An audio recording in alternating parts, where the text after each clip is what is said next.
सर्वप्रथम व्यक्तीच्या माझ्या वतीने आणि उपस्थित सर्व मान्यवरांच्या वतीने छत्रपती शिवाजी महाराजांना विनम्र अभिवादन करतो। आज आमच्या विनंतीचा मान राखून आपण सर्वजण या ठिकाणी सर्व मान्यवर आवर्जून वेळात वेळ काढून या ठिकाणी उपस्थित राहिल्याबद्दल मनापासून मी व्यक्तीच्या माझ्या वतीने सर्व ज्येष्ठ वडीलधारी मंडळी, माता भगिनी, व्यासपीठावरती उपस्थित सर्व मान्यवरांचं, तरुण मित्रांचं आणि लोकशाहीतल्या सर्व आपण राजांचं मनापासून या ठिकाणी स्वागत करतो आणि आपले आभारी मानतो। आज या ठिकाणी खास करून व्यासपीठावरती उपस्थित असलेले माझे मित्र आणि आमदार शशिकांतजी शिंदे, आज जरी कोणी पण काही जरी म्हणत असलं, कोणी काही जरी म्हणत असलं, पण कुठं ना कुठेतरी सुरुवात करावी लागते। मला अजून 29 वर्षापूर्वीचा माझा काळ आठवतो। आठवा प्रत्येकाच्या आयुष्याची सुरुवात करत असताना थोडं अडकतो, थोडं इकडं तिकडं होतं। त्यावेळेस सावरण्याच्या ऐवजी खिल्ली उडवणं हे महत्वाचं नसतं, त्यावेळेस सावरण्याचं काम करावं असतं। ही अपेक्षा माफक अपेक्षा वडीलधारी मंडळींकडनं असती, ही अपेक्षा जनतेकडनं असती। आणि आज त्याकरता मला आनंद होतोय की आज जनता या ठिकाणी पार्थ पवारला सावरण्यासाठी या ठिकाणी उपस्थित आली आहे। मला खात्री आहे की निश्चितपणे पार्थ आज जरी उमेदवार असला तर भविष्य काळात माझ्या बरोबरीने तो खासदार असणार आहे। त्याचबरोबर या ठिकाणी व्यासपीठावर उपस्थित सचिन साठे, दत्ता काका साने, संजोग वागडे, योगेश वळ, राजू मिसाळ, जितू पवार, पंकज भालेकर, प्रवीण भालेकर, नारायण वैरवडे, श्याम लांडे, शाही लांडे, प्रसाद शाही, माफ करा कोणाचा नाव म्हणजे अवमान करायचा माझा बिलकुल हेतू नव्हता, पण सर्व उपस्थित मान्यवर आणि खऱ्या अर्थाने ज्यांना विसरून चालणार नाही आणि जे ह्या संपूर्ण लोकशाहीचा चौथा स्तंभ आहेत असे सर्व पत्रकार बंधूंनो, आज मी जे बोलतोय ते फक्त ह्या परिसरापुरतं मर्यादित आहे। पोहोचवण्याचं काम करणार असतील तर आपण सर्व पत्रकार, इलेक्ट्रॉनिक असेल, प्रिंट किंवा सोशल मीडिया असेल, इश्यूचा नॉन इश्यू करायचं तुम्ही ठरवायचं, नॉन इश्यूचा इश्यू करायचा तुम्ही ठरवायचं। पण एक लक्षात घ्या, एकदा वेळ गेली की पुन्हा येत नसती। तुम्ही काय पण म्हणा, या जगाच्या पाठीवर काय पण आपण विकत घेऊ शकतो, पण एक गोष्ट अशी आहे ती म्हणजे वेळ। एकदा दौडवली ती पुन्हा येत नसती। जो येतो तो एक ना एक दिवस जातो, हे कटू सत्य आहे। पण मात्र आल्यासारखं जीवनाचं सार्थक केलं पाहिजे आणि दुसऱ्यांसाठी काहीतरी केलं पाहिजे, ह्या भावनेने आम्ही आज सर्व आपल्या समोर आलेलो आहोत। 5 वर्षापूर्वी आणि त्याच्या अगोदरचं थोडंसं जाणार आहे मी। ज्यावेळेस ह्या देशाला स्वातंत्र्य मिळालं, गांधीजींनी काय संकल्पना मांडली? पंचायत राजची संकल्पना मांडली। संकल्पना काय होती? सत्तेचं विकेंद्रीकरण। विकेंद्रीकरण कशा करता? तर सत्ता स्थानं हे तुमच्या प्रत्येकाच्या दारात गेली पाहिजे, गावापर्यंत पोहोचली पाहिजे, तरच खऱ्या अर्थाने या देशामध्ये लोकशाही नांदणार। जन्माला आल्या काय? ग्रामपंचायती, पंचायत समिती, जिल्हा परिषदा, स्थानिक स्वराज्य संस्था, अनेक लोक सर्वसामान्य कुटुंबातले त्याच्यात पदाधिकारी झाले आणि ह्या संपूर्ण पदाधिकारीच्या माध्यमातून हा देश उभा राहिला। 5 वर्षाच्या पूर्वीचा काळ जर पाहिला तर अनेक या देशाने अनेक सत्तांतर बघितलेत, पण ह्या 5 वर्षापूर्वी काय झालं? मन की बात. अरे वा, वेळ थोडा आहे, जरा डिस्टर्ब करू नका. मी मनापासून मी तुम्हाला करमणूक करण्याकरता आलो नाहीये. नीट ऐकून घ्या. हे जसं मला लागू होतं, इथं प्रत्येक उपस्थित सगळ्यांना लागू होतं. हा प्रत्येकाचा जीवन मरणाचा प्रश्न आहे. मन की बात. अरे वा, एवढा अभिनय तर मी कधी बघितला पण नव्हता. तुम्ही अभिनय करून तुम्ही लोकांच्या अंतःकरणात तर पोचला खरं. तरुणांना तुम्ही काय सांगितलं? 2 कोटी तुम्हाला नोकऱ्या देतो. माता भगिनी आणि जे वडीलधारी लोक आहेत त्यांना तुम्ही संपूर्ण सांगितलं की तुमच्या खात्यात 15 लाख रुपये जमा करतो. हेच सांगितलं ना?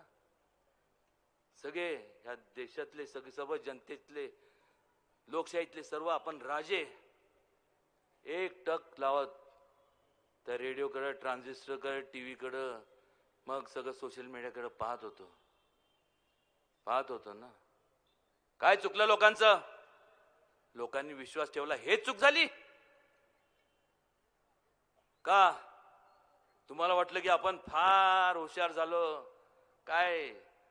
केसानी लोकांचा गळा कापला. अरे वा, ही परतफेड. ज्या लोकांनी तुम्हाला 1-2 नाही, बहुमताने तुम्हाला बहुमत देऊन देशाच्या सर्वोच्च सभागृहात विराजमान केलं, तुम्ही त्यांना त्या क्षणी, ज्या वेळेस तुम्ही विराजमान झाला त्या क्षणी पाठ फिरवली, तो मी नव्हेच. काय करायचं त्यांनी? मी तुम्हाला सांगतो काय करायचं. तुम्ही हाताशून चालणार नाही. तुम्ही लोकशाहीतले राजे आहात. अनेक वर्षापूर्वी अशीच एक व्यापाराचा हेतू घेऊन एक ईस्ट इंडिया कंपनी, चिल्लर अशी ईस्ट इंडिया कंपनी आली होती या देशामध्ये. तिने एक विचार दिला आणि सगळ्यांना वाटलं. तिने काय विचार दिला? आता फडतो विचार तर कोणी दिला आणि आपण सर्व छाती ठोकपणे असं सांगतो की भारत आपला एवढा मोठा विशाल, सगळ्यात जगातली सगळ्यात मोठी लोकशाही, मिशाला पिळतो आपण, असे तलवारी बिलवारी काय? एक विचार दिला आणि सांगितलं की फक्त आम्ही तुमची काळजी घेऊ शकतो, आणि आपण मान्य केलं. गुलामगिरीत गेलो. तो विचार, ती सोच, ती महत्वाची असती. आणि मग काय झालं? छत्रपती शिवाजी महाराज जन्माला आल्यानंतर त्यांनी स्वराज्याचा एक विचार दिला. त्यांनी सांगितलं, हा देश तुमचा आहे, त्यांचा नाहीये. हे सगळं जे आहे दिसतंय, डोंगर कपारी, संपूर्ण झाडं झुडपे, जमिनी, ह्या तुमच्या आहेत, तुमच्या आणि कोणाच्या नाहीयेत. हे सगळं तुमचं आहे. आणि त्यातून स्वराज्याची स्थापना झाली. एकटं शिवाजी महाराजांनी केली नाही, तुमचे सर्वांचे पूर्वज होते. त्यावेळेस जातीभेद केला नाही. सर्वांना एकत्रितपणे एकत्रित करून एक संकल्पना मांडली. ती होती स्वराज्याची, शांततेची, विकासाच्या कामांची, गतीनी कशाची गती, तर कशाची प्रगतीची. ती संकल्पना त्यांनी मांडली. आणि मग आज काय पाहतोय? ज्या लोकांनी, ज्या स्वातंत्र्य सैनिकांनी संपूर्ण आयुष्याची आहुती दिली, आज ही अवस्था या देशाची. आणि ते सुद्धा 5 वर्षात ही अवस्था या देशाची, ज्याच्याकरता कोणाचा तरी वडील, कोणाचा तरी भाऊ, कोणाचा तरी बाप आज शहीद झाला देशाकरता. ही अवस्था ह्यांनी केली या 5 वर्षात. का गप्पात? तुम्ही लोकशाहीतले राजे आहात ना तुम्ही. आम्ही फक्त निमित्त मात्र आहोत, लक्षात घ्या. फरक एवढाच आहे, आम्हाला जाणीव आहे. आम्हाला जाणीव काय आहे? की लोकांमुळं समाज म्हणजे लोकशाहीतले तुम्ही, समाजात लोकशाहीतले तुम्ही राज्यात, तुमच्यामुळं आम्ही आहोत ही जी जाणीव आहेत.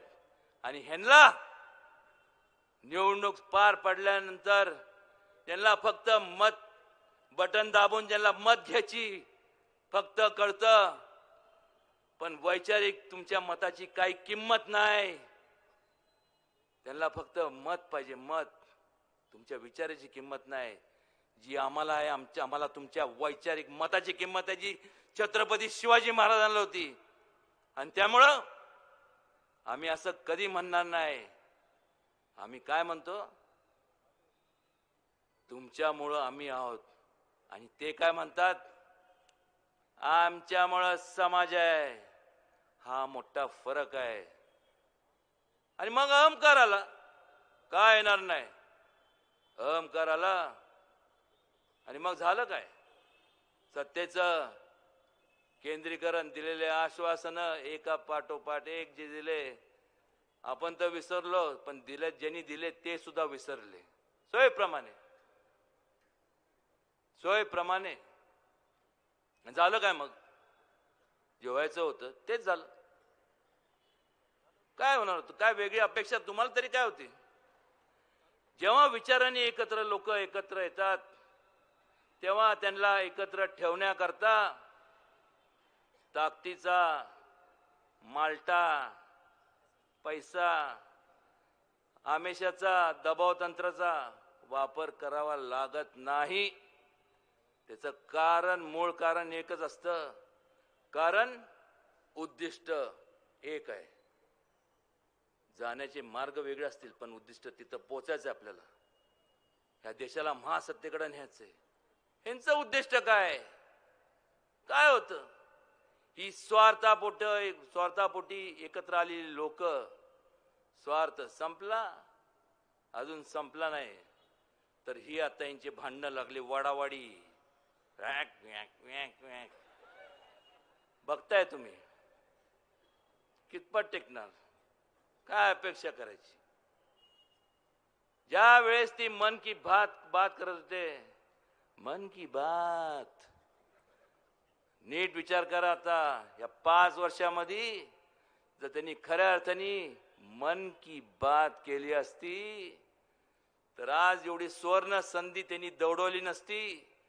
त्यांच्या ठिकाणी मी किंवा इथं उपस्थित व्यासपीठावरती शशिकांत शिंदे किंवा पार्थ असतो तर तुम्हाला सांगतो या भारताचं नंदनवन करून टाकलं असतं. पण मनात नव्हतंच. अपेक्षा काय करणार तुम्ही. ते म्हणताना म्हणत होते मन की बात, मनात होत. एक मन आहे ना, खायचे दात एक आणि दाखवायचे दुसरे. तसं यांचंय. मनात सांगताना सांगत होते मन की बात, मनात होत नजर तुमच्या. आणि म्हणत होते तुम्ही ऐकत होता मन की बात, पण ते म्हणत होते ते अलीकडे नवीन माइक्स निघतात ना, इंटरप्रिटेशन काय असतं म्हणजे वेगवेगळ्या भाषांतरमध्ये असतं. ते म्हणत होते धन की बात, आवाज निघत होता मन की बात. आणि असं सगळं आहे. आता काय करायचं तुम्ही सांगा आता. आणि काय झालं, आणि मग विचार केला पाहिजे. जर त्यांनी केलं नाही तर आपण याच्यात सुधारणा करणार आहोत का नाही. एक तर उदयनराजेंना, पार्थला, शशिकांत शिंदेला निवडून देऊन काय उपयोग होणार नाही. मी तर म्हणतो निवडून देऊ नका. हो, काय करू शकतो. एक तर मला निवडून दिलं, याला निवडून दिलं, यांना निवडून दिलं, काय करणार आहे. तुम्हाला खऱ्या अर्थाने तर देशाची दिशा बदलायची असेल तर तुम्हाला बहुमत लागतं. बहुमत असल्याशिवाय त्यांनी जे अन्यायकारक धोरण राबवलेत, अध्यादेश आणलेत, ते आपण बदल करू शकत नाही. आणि त्याकरता संपूर्ण वाटेल त्या परिस्थितीत परिवर्तनाशिवाय गत्यंतर नाही. एवढं फक्त विचार उराशी बाळगा. मी तुम्हाला सांगतो, तुम्ही त्यांना बहुमत देऊन त्यांनी हे केलं. तुम्ही लोकशाहीतले राजे आहात. त्यांनी तुम्हाला भाषण दिलं की तुम्ही आमच्यामुळे तुम्ही आहात. मला एक समजत नाही, कशाला पाहिजे हे दलाल? हो का लागतात? यांनी देश विकला, देश. तुम्ही सांगितलं होतं त्यांना. तुम्ही बहुमत देत असताना तेव्हा तुमच्या मनात काय होतं की बाबा आमच्या लहान मुलांचं, तरुणांना कुठेतरी नोकऱ्या मिळतील. हा, तुम्हाला ही भावना होती.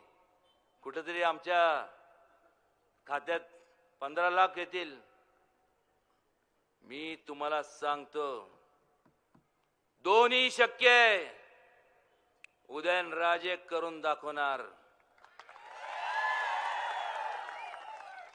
सोपं आहे. कॉमन सेन्स का कॉमन आहे मला माहित नाही. थोडासा विचार करा. मी उगीच बोलायचं म्हणून बोलत नाही.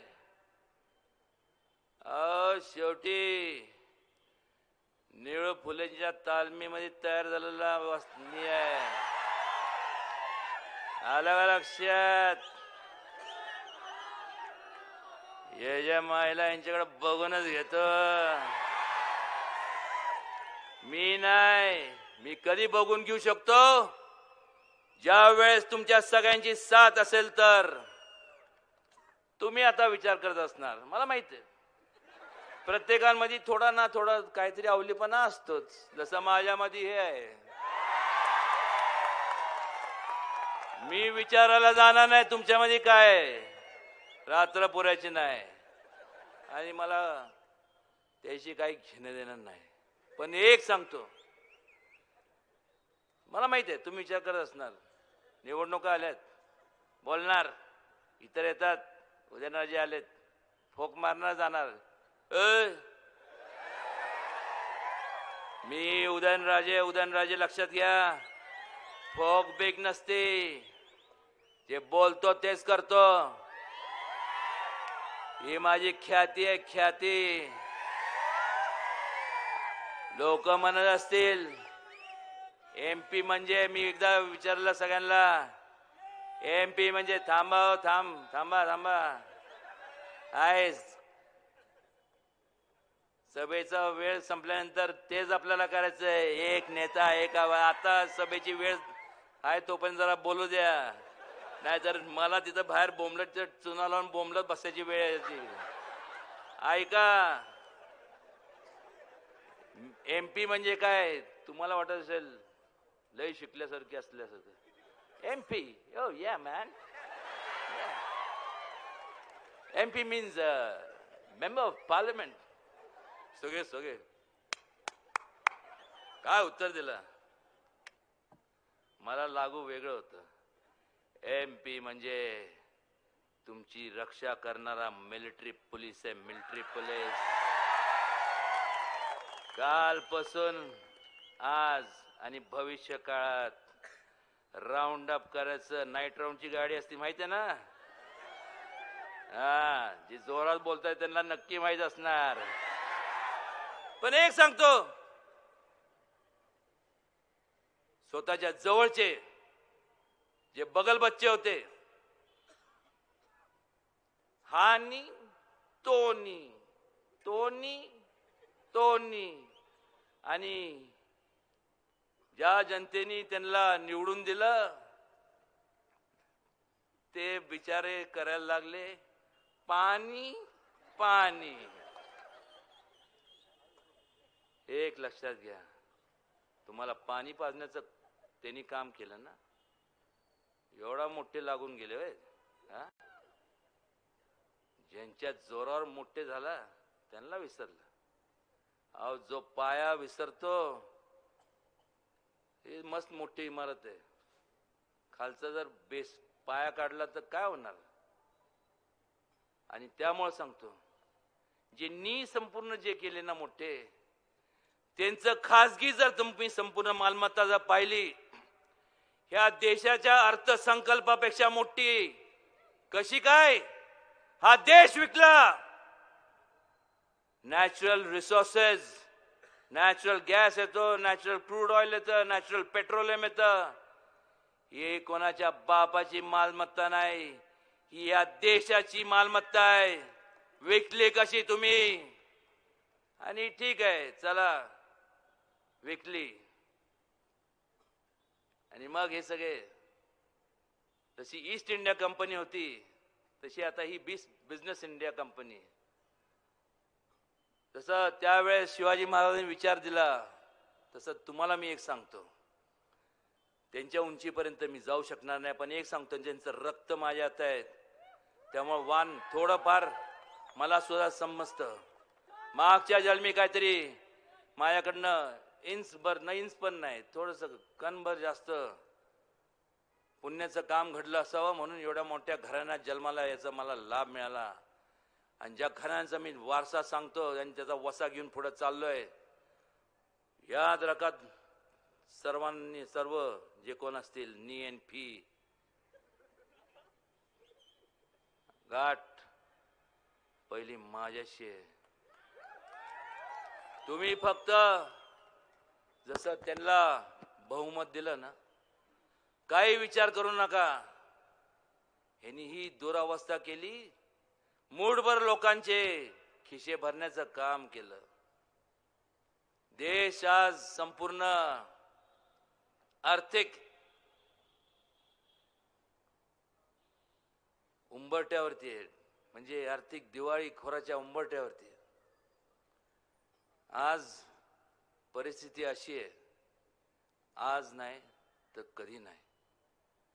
जे घडलं रशियामध्ये तेच त्याची पुनरावृत्ती जर आपण, तुम्ही लोकांनी, आपण म्हणजे मी आहे सगळे, पण निर्णय घेणारे तुम्ही आहात, लोकशाहीतले राजे. तुम्ही योग्य निर्णय घेतला तर देश महासत्तेकडे वाटचाल करेल, प्रगतीकडे वाटचाल करेल. आणि तुम्ही निर्णय चुकीचा घेतला, एक क्षणभराच्या फक्त आमेशा करता घेतला, तर हा देश पातांजलीच्या जे खाली तिथं वाटचाल करताना दिसणार. तुम्ही फक्त मतदान करा, ह्यांच्या विरोधात मतदान करा.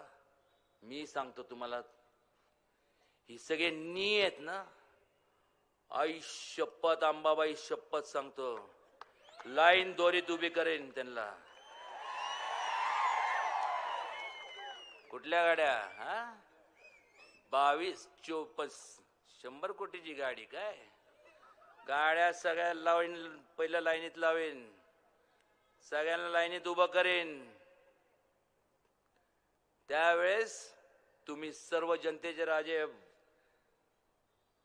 इथं विराजमान, ही सगळी ज्यांनी आजपर्यंत लुटलं, हे तुमच्या जनतेच्या अदालत मध्ये इथं खाली उभे असणार आहेत. मला माहिती आहे, इथं लाईट चालू आहे का? बरोबर आहे. एअरपोर्टला सांगून टाका, आत्ताच ते बॅगा घेऊन चालले असतील. आणि तेच नाही तर ज्यांनी जे आज सत्तेत आहेत ते सुद्धा, कारण संपूर्ण त्यांची संपत्ती ती सरकार, केंद्र सरकारच्या खात्यात जमा करणार. एवढी संपत्तीतनं आपण काय करू शकतो माहिती आहे?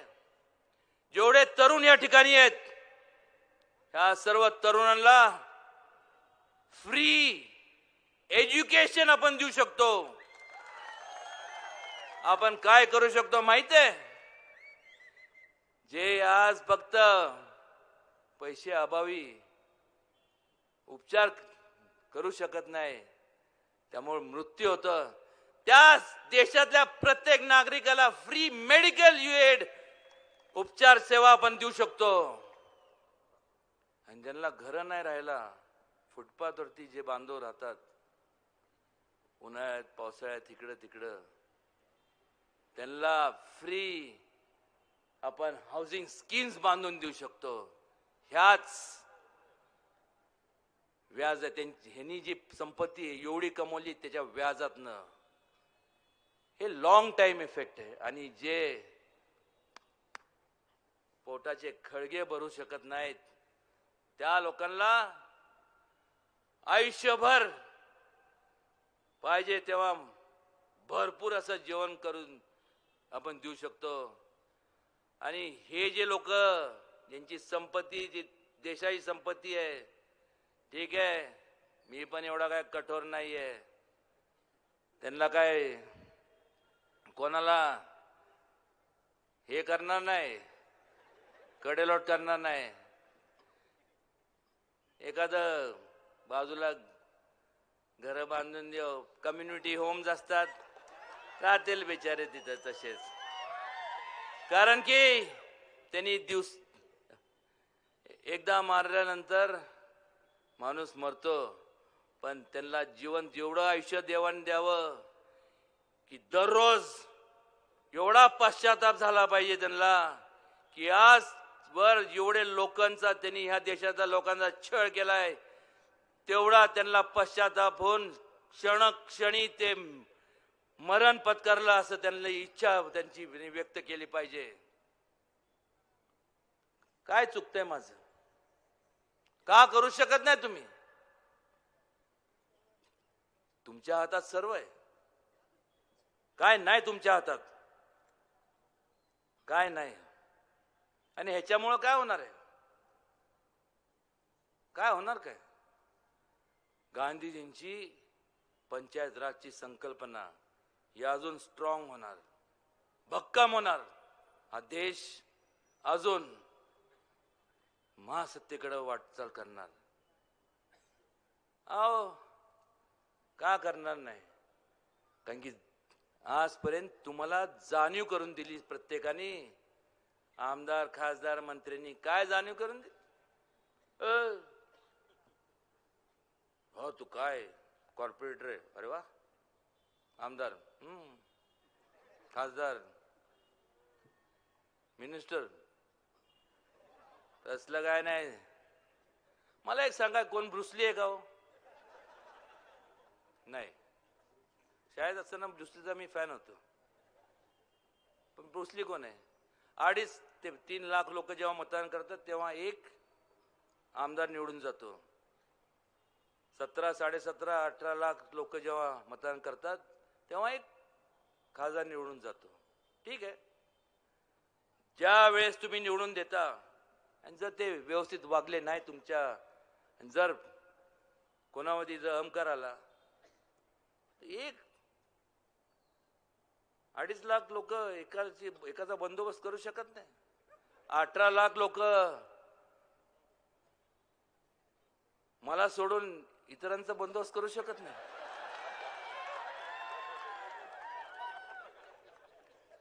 याला म्हणतात लोकशाही. जेव्हा मी म्हणतो मला सोडून, आलं का लक्षात? नीट लक्षात ठेवा. ही लोकशाही इथं सर्व समान आहेत. समानता राहिली पाहिजे तरच लोकशाही टिकेल. समानतानी काय नाही होऊ शकत. ज्या दिवशी आपण विचार करतो की हा आपल्यापेक्षा कमी आहे, हा आम्ही त्याच्यापेक्षा जास्त आहे, ज्या दिवशी या संपूर्ण देशामध्ये डिग्निटी ऑफ लेबर येईल. आणि ही कधी येणार? ज्या वेळेस आपली पंचायत राज प्रणाली ही भक्कम होईल. आणि ते करायचं काम तुम्ही करायचंय. कोण उच्च आणि कोण नीच, जात पात काय, कुठली जात आणि पात, हे प्रत्येक जण स्वतःच्या वैयक्तिक स्वार्थासाठी जातीपातीचं राजकारण करत असतात. कशा करता? अरे वो अपने मोहल्ले पे ना अपना उतना ये, वो अपने को होने मांगता, उधर क्या करणे. अरे काय? आणि नुसतं तो बघूनच घेऊ, तर आपलं नाही, सगळी मिशाला पिळी. काय कुठं गेली हो तुमचं शौर्य? ज्या वेळेस चुकून माकून प्रत्येकाला दीर्घ आयुष्य लाभो खूप मोठे व्हा, एवढे आबाळा एवढे मोठे व्हा, मला बघायचंय. खूप प्रगती करा. पण ह्याच बरोबर एक लक्षात घ्या की असे काय लोक आहेत जे स्वतःची मदत करू शकत नाही, जे जन्मताच अपंग असतात, जन्मताच जे त्यांना दिसत नाही, जन्मताच जे डिफॉर्मिटी असते, अशा लोकांसाठी आपण केलं पाहिजे. एवढं फक्त प्रत्येकाने करावं, तरच खऱ्या अर्थाने सुसंस्कृत माणूस बनू शकतो आपण. तरच खऱ्या अर्थाने या देशाला जीवनात आल्यासारखं एक सार्थक होतं. पण मात्र ह्या खरंच मला कधी कळत नाही. आता आपल्याला माहित आहे, अजून सुद्धा रात्री तुम्ही बघा कितीतरी गाढ झोप लागली असेल आणि हा आवाज आला तर काय डस्किन जागा येते की नाही? येते का नाही एवढं सांगा फक्त. आवाज कोणाचा आहे? हा,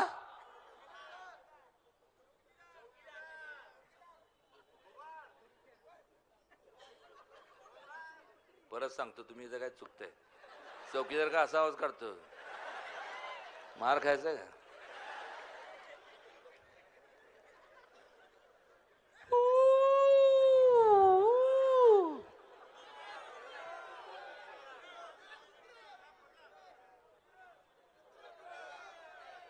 आणि लहानपणापासून आपल्याला माहिती आहे की असा जर आवाज जर आला तर आपण जागा होतो, इकडे तिकडे बघतो. कारण की काय होतं, हे काहीतरी मोठं संकट आलं का काय. बरोबर आहे ना? असं ते असंच काय सांगायचं. रात्रीची वेळ ती असंच असं. पण इथं तरी तुमचं सगळं आता तुम्ही hi fi smart cities and all that and this या जाता हायटेक ना तुम्ही. Third professional, IT professionals. Building आहेत पण आता लोक नाहीत. IT professionals. Good. Yo man, give me 5 असे म्हणणार आहेत. एक लक्षात घ्या. बरोबर ना? असं काय असतं ना. ग्रामीण भागात कसं असतं, खास करून जे मी जाती तर जंगलात असतो, तिथं तर लय असतं तशी. आवाज आला, मी म्हणलं आता काय खरं नाही. म्हणलं इकडं तिकडं बघितलं आणि तिथं रात्री इथं म्हणजे गाड्या बिड्या असतात ना, टी टॉ करणारे. आणि त्यात बाकीचे कॉलेज हिरोज म्हणजे काय, त्यांचं तर सगळ्यांचे गाण्याचं आवाज एवढतो. पण तिथं म्हणलं आता काहीतरी आज काहीतरी घडणार. TV लावला, सगळे गंभीर. काय झालं? सगळे सुतक लागल्यासारखे असे का बसलेत? म्हणलं काय झालं? आवाज असं झालं, घटना अशी झाली. आवाज आला,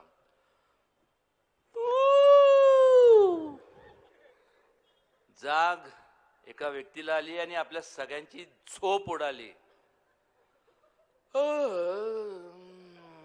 अरे यार, सबके मोबाइल ले लो यार. अरे वो नोटाबंदी है ना, वो लागू कर दो. वो GST, हाँ भाई वही है यार, लागू कर दो. नहीं किया क्या? और वो क्या रेरा फिरा है ना, दस्तखत चाहिए, ले लो. आणि और वो तोरण बांधा क्या आपने? तोरण कशाचं होतं? तोरण होतं शेतकऱ्यांच्या आत्महत्येचं. कारण ह्यांनी शेतकऱ्यांचं काय धोरणच ठरवलं नाही. हा देश हा कृषी प्रधान देश आहे. ह्या देशाची संपूर्ण जनता, आपली इकॉनॉमी जी आहे ती ॲग्रो बेस्ड इकॉनॉमी आहे. जोपर्यंत शेतकरी सदन होत नाही तोपर्यंत हा देश कधी सदन होणार नाही. डायरेक्टली इनडायरेक्टली हा देश शेतकऱ्यांवरती अवलंबून आहे. हे सांगतो तुम्हाला कसं. जेवढे जेवढे प्रगत राष्ट्र आहेत, ह्या सर्वांनी काय केलं तर आता दर वर्षाला जवळपास 1.5 ते 2 लाख कोटीची सबसिडी दिली जाते. कोणाला? तर जे ऑलरेडी प्रॉफिट मध्ये आहे, जे ट्रॅक्टर फिक्टर किंवा ते पेस्टिसाइड्स किंवा जे काय असतात ते त्या लोकांना. पण तो माल विकल्यानंतर, अवजारे विकल्यानंतर त्याला प्रॉफिट होतच. त्याच्याऐवजी आम्ही ह्याच नेते मंडळींना जाऊन भेटलो आणि त्यांना सांगितलं. तसे मिनिट्स ऑफ मीटिंग्स पण आहेत. असं जर झालं तर देश सदन होईल. हा, देख लेंगे, करेंगे, काय करेंगे. आज आमचं एवढंच म्हणणं होतं की ते 1.5-2 लाख कोटी रुपये तुम्ही देता ह्या लोकांना सबसिडी म्हणून, तर ती तुम्ही इन्शुरन्स कंपनीकडे तुम्ही ते ठेवा, एक कॉर्पस म्हणून, एक FD म्हणून, आणि सेंट्रल गव्हर्नमेंटनी गॅरंटर म्हणून राहावं, जेणेकरून गारपीट किंवा कुठल्याही प्रकारे नैसर्गिक आपत्ती आलं तर शेतकऱ्यांचं संपूर्ण त्यांना इन्शुरन्स मिळेल. आणि मग मी जेव्हा सांगतो की इनडायरेक्ट डायरेक्ट काय, आता ठीक आहे तुम्ही शहरात असता, तुमच्या इंडस्ट्रीज आहेत. अहो पण सगळ्यात मोठं गिरायक शेतकरी आहेत ना. ते जर सदन झाले, पण टूथपेस्ट घ्या, 80% लोक तुमचे गिरायक शेतकरी आहेत. गाड्या तेच घेणार, TV तेच घेणार, तुम्ही जे बनवणार तेच ते घेणार, कॅमेरा तेच घेणार, मोबाईल तेच घेणार.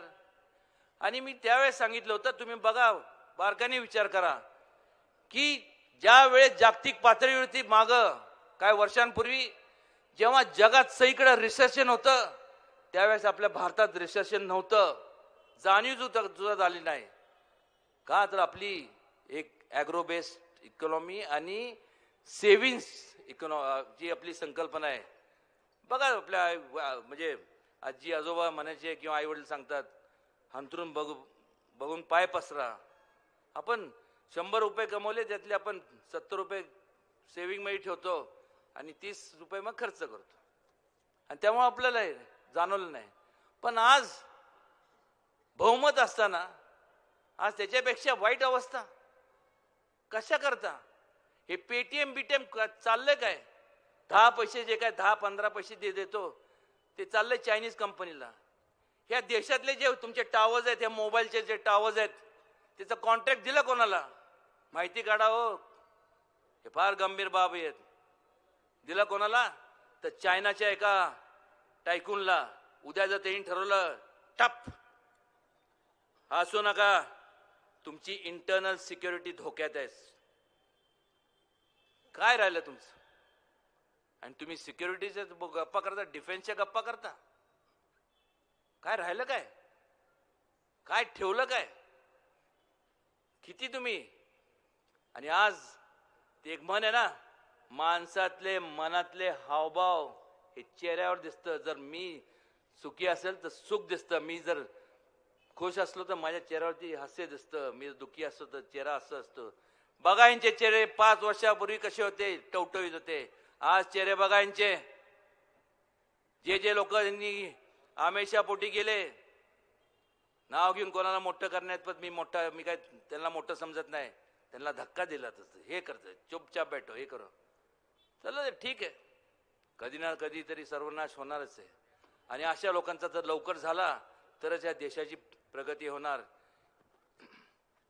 वेळ झालेली आहे आणि म्हणून सांगत होतो तुम्हाला की बघा, माझी पण आता वेळ सगळं सांगण्याची संपलेली आहे. एक आदर्श देश आपल्याला या देशाला बनवायचा आहे. आणि जे लागू होतं, वेळ संपली आहे. ती तुमची वेळ संपली नाही, त्यांची वेळ संपली आहे. एवढं लक्षात घ्या. सत्ता हातात घ्या आणि या संपूर्ण देशाचं नंदनवन करा. एवढं सांगण्याकरता मी या ठिकाणी आलोय. मी म्हणजेच शशिकांत शिंदे, मी म्हणजेच पार्थ पवार, मी म्हणजेच डॉक्टर अमोल कोल्हे, मी म्हणजे देशाचा प्रत्येक नागरिक. एवढी संकल्पना लक्षात ठेवा, कारण की उद्दिष्ट एक आहे. जय हिंद. जय महाराष्ट्र.